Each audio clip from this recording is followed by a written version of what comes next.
On se retrouve pour la dernière partie du cours sur la transformation des aliments en nutriments, avec une partie importante parce qu'elle tombe souvent en exercice au bac, c'est l'action des enzymes digestives. Donc déjà un petit rappel, qu'est-ce qu'une enzyme? On dit une ou un enzyme d'ailleurs. Bon, moi j'ai tendance à dire plutôt une. Donc c'est une molécule de type protéique, donc de la famille des protides, permettant d'hydrolyser, donc c'est-à-dire de couper grâce à l'eau, donc les molécules alimentaires complexes en molécules simples. Donc les enzymes agissent toujours en très très faible concentration et elles se retrouvent intactes en fin de réaction, c'est-à-dire qu'elles servent juste un peu comme des ciseaux et s'en vont après. Et on les appelle aussi des catalyseurs biologiques ou biocatalyseurs. Parce qu'on a des enzymes bien sûr chimiques qu'on fabrique et qui ne sont pas donc là au programme, mais que vous allez sûrement voir avec l'enseignant de physique-chimie. Donc une enzyme, elle est donc synthétisée à partir d'un code, comme vous l'avez peut-être vu en seconde, le code donc de l'ADN. On le verra nous dans un autre chapitre. Il en existe plus de 3500, bien sûr on en verra beaucoup moins. Je vous fais le résumé et après on va passer à des exercices qui sont dans votre livre et aussi les sujets d'examen bien sûr qui sont tombés à ce sujet.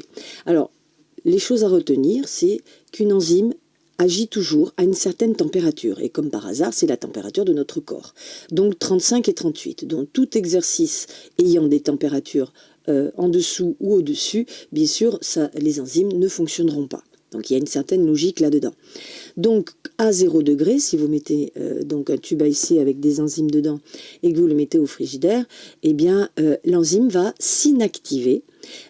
Par contre, si vous sortez le tube et que vous le remettez à 38 degrés, c'est-à-dire la température du corps, entre 35 et 38 suivant les exercices, eh bien c'est réversible, elle va de nouveau pouvoir fonctionner. Donc ça c'est très important bien sûr quand on vous le montre dans un exercice. Pareil, si l'enzyme, le tube à essai, on le fait bouillir, donc on le fait passer au-dessus de 60 degrés, alors il y a des exercices à 80 degrés, des exercices à 100 degrés, à partir de 60, de toute façon, c'est foutu. Votre enzyme, elle est morte, on dit qu'elle est, alors là, attention aux mots de vocabulaire, dénaturée, et c'est irréversible. Donc, inactivé et dénaturé sont des mots qu'on attend au niveau du bac et au niveau du vocabulaire. Donc, surtout, utilisez ces mots-là. Et puis, vous aurez des exercices aussi, parce que les enzymes, ici, vous voyez qu'elles fonctionnent en fonction d'un certain pH. Et comme par hasard, dans la bouche, on l'a vu, le pH est neutre, 7. Dans l'estomac, il est donc acide autour de 2. Et dans l'intestin, il est plutôt basique autour de 8. Donc, vous vous demandiez pourquoi à chaque fois je vous donnais des pH, c'est tout simplement pour pouvoir résoudre les exercices au niveau des enzymes. Parce que bien sûr, si on met le mauvais pH à une mauvaise enzyme, l'expérience ne va pas marcher. Alors, chaque enzyme digestive n'hydrolyse qu'une seule molécule. Voilà, ça c'est hyper important pour résoudre les exercices. On appelle ces molécules un substrat. Donc, dans tous les exercices, quand on parlera de substrat, c'est donc de la matière organique, soit des protéines, des glucides ou soit des lipides.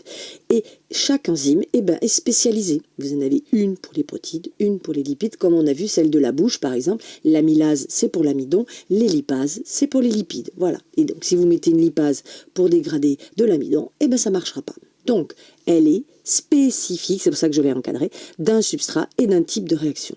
Et ensuite, bon, là c'est un petit peu plus détaillé, mais on le verra dans le livre, vous l'avez à la page 75 du livre.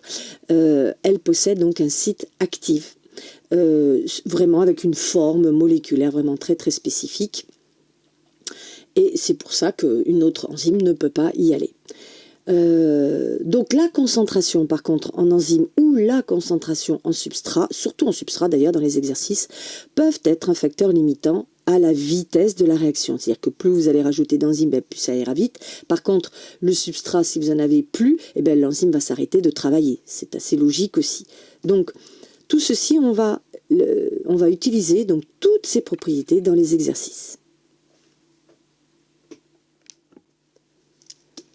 Donc on va regarder votre livre à la page 75, donc j'espère que vous l'avez sous les yeux. Et vous avez au document 9, donc, la possibilité, il faut que je le vois là, de vous montrer ce que je vous ai dit, donc je vous ai encadré dans le cours, c'est-à-dire que l'enzyme avait un site spécifique, un site actif, et qu'elle était spécifique. Donc vous voyez ici l'enzyme en violet, elle a donc une espèce de petit trou comme ça, et bien le substrat va se caler à l'intérieur, et il n'y aura que ce substrat-là. Par exemple, si ce sont des lipides, ben, il n'y aura que les lipides, si c'est des protéines, que les protéines, et ainsi de suite. Donc ce substrat va se caler pile dans le moule de cette enzyme, et l'enzyme, qu'est-ce qu'elle va faire? Elle va séparer donc cette molécule en deux, et va partir de son côté, et va recommencer, ainsi de suite. Donc c'est quand je vous ai dit qu'elle n'était pas utilisée, donc qu'elle s'en allait, une fois qu'elle avait fait son travail, elle revient à l'origine et elle repart, et que donc ce fameux site est vraiment très très spécifique, chaque forme est différente. Voilà, donc ça on le voit bien là-dessus. Et ici, en anglais, c'est charmant, on vous montre qu'une protéine, quand elle monte à plus de 60 degrés, eh bien, elle est dénaturée, c'est-à-dire que c'est fini, vous voyez, elle est incapable de revenir à la normale. Donc, dans ce cas-là, ben, bien sûr, l'expérience ne marche plus. Donc, on va passer à l'autre page, qui est ici, où vous avez un exercice, on va le recaler, un exercice qui va donc mettre en route un petit peu ce que vous avez essayé de comprendre dans le cours. Donc là, on va prendre un substrat, l'emploi d'amidon. Donc l'emploi d'amidon, on va le mettre donc dans un tube à essai avec différentes choses. Donc contenu du tube, vous avez donc ici le contenu du tube, toute la liste ici du contenu. Vous avez donc un autre paramètre qui va donc être le pH et la température, qu'on va donc s'amuser à changer. Et puis vous avez la réponse avec deux réactifs que vous avez vus en chimie, sûrement, la liqueur de Fehling et le Lugol. Alors, ils sont sympas. En dessous du tableau, ils vous ont remis à quoi servait la liqueur de Fehling et à quoi servait l'eau iodée. Donc vous avez ici les deux couleurs, la liqueur de Fehling est bleue à l'origine, donc quand c'est bleu, c'est que ça marche pas. Et puis quand ça vire à la chaleur, d'ailleurs on le met au-dessus d'une chaleur pour que ça vire au rouge brique, là ça veut dire que l'enzyme a bien fonctionné et il y a donc présence de sucre, des oses en général. De l'autre côté, vous avez le Lugol. Le Lugol, lui, il met en évidence l'amidon. Quand vous avez l'amidon, la réaction est positive, et quand vous ne l'avez pas, ça veut dire qu'elle a été dégradée en glucose, et bien la solution est transparente. Voilà. Donc toutes les réactifs que vous avez ici, je recale, voilà. Tous les réactifs que vous avez ici vont dépendre donc de la couleur et les explications que vous avez en dessous. Alors on commence. L'emploi d'amidon, avec de l'eau, toute bête, à 38 degrés et un pH de 7, on reste négatif, on reste donc négatif ici et positif. Ça veut dire que si c'est positif, ça veut dire qu'il y a de l'amidon. On est d'accord? Si c'est négatif, ça veut dire qu'il n'y a pas d'ose, donc il n'y a rien. Il n'y a pas d'apparition d'ose. Donc, qu'est-ce que ça veut dire? Que l'eau sur l'amidon, eh bien, n'a absolument aucun effet. L'emploi d'amidon n'est pas dégradé par de l'eau distillée. Chose très importante, n'est-ce pas? Ensuite, on fait la même chose, on prend un emploi d'amidon, mais cette fois-ci on met de l'amylase, donc on met la fameuse enzyme. Et là, qu'est-ce qui se passe? On garde toujours 38 degrés, la température de notre corps, le pH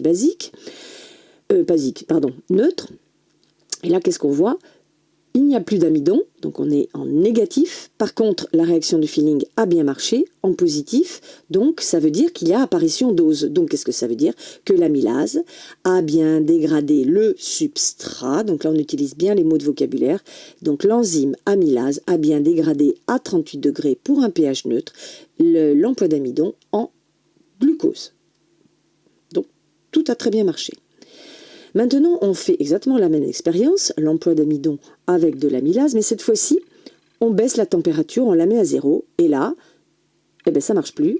Donc, on a toujours de l'amidon, donc puisqu'on est positif, et puis là, par contre, on n'a pas d'ose, ce qui est logique, puisqu'à 0 degré, vous l'avez appris dans votre cours, l'enzyme est inactivée. Voilà. Donc, ça montre bien ce que je vous ai encadré dans votre cours. Donc on l'endort en quelque sorte. Hein. Et quand on remet le tube 3 de 0 degré, donc de la glace, on le met à 38 degrés, hop, et bien ça remarche. Donc on a de nouveau des oses positifs et on n'a plus d'amidon négatif. Donc vous voyez, là ça marchait impeccable, on l'a mis au froid, ça marche plus, on l'a remis au chaud, ça remarche. Donc on a bien la propriété de l'enzyme qui est inactivée, donc on attend ce mot-clé, hein, inactivé à 0 degré. Maintenant, on le met, alors là ils n'ont pas mis à 90, ils l'ont carrément mis à 90 degrés, ils l'ont sorti le tube, et donc ils ont pris le 5, hein, celui-là, ils l'ont mis à 90 degrés, ils l'ont ressorti et ils l'ont mis à 38. Et là, ben, ça ne marche pas puisqu'on n'a pas d'ose. Et par contre, on a toujours de l'amidon. Donc ça veut dire que ça n'a pas marché. On a donc mis de l'amidon, de l'amylase avec de l'amidon. Mais comme on l'a mis avant à 90 degrés, qu'est-ce qu'on a vu dans le cours? On a vu qu'à 90 degrés, donc au-delà de 60 degrés, l'amylase était dénaturée de façon irréversible. C'est pas parce qu'on le remet à 38, enfin on fait baisser la température à 38, et bien que ça va marcher. Donc du coup, ben, ça marche pas. C'est tout à fait logique. Hein. Donc là, on a bien vu la propriété des trois là. C'était l'enzyme est inactivée à 0 degré, mais elle peut redémarrer, c'est donc réversible. Par contre, quand on la met à 90, qu'on la sort et qu'on la met après, on la redescend la température à 38, eh bien ça ne marche pas parce que la propriété de dénaturer, eh bien elle est irréversible. C'est fini. Donc maintenant, on va changer autre chose. Dans l'exercice donc du tube ASC 7, on met l'amylase avec de l'amidon. Mais cette fois-ci, on change le pH. Vous voyez, le pH est à 11. Et là, ça ne marche pas.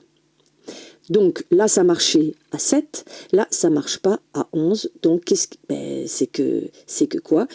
Vous l'avez dans votre cours, c'est que l'action des enzymes varie en fonction de son pH. Et chaque enzyme est spécifique à un pH. Or, le pH de la bouche est à un pH de 7. Regardez votre cours. Or là, le pH est de 11. Donc l'amylase, qui normalement doit travailler à un pH de 7, se retrouve à un pH de 11. Elle ne travaille pas. Voilà, donc là on a mis en évidence quoi?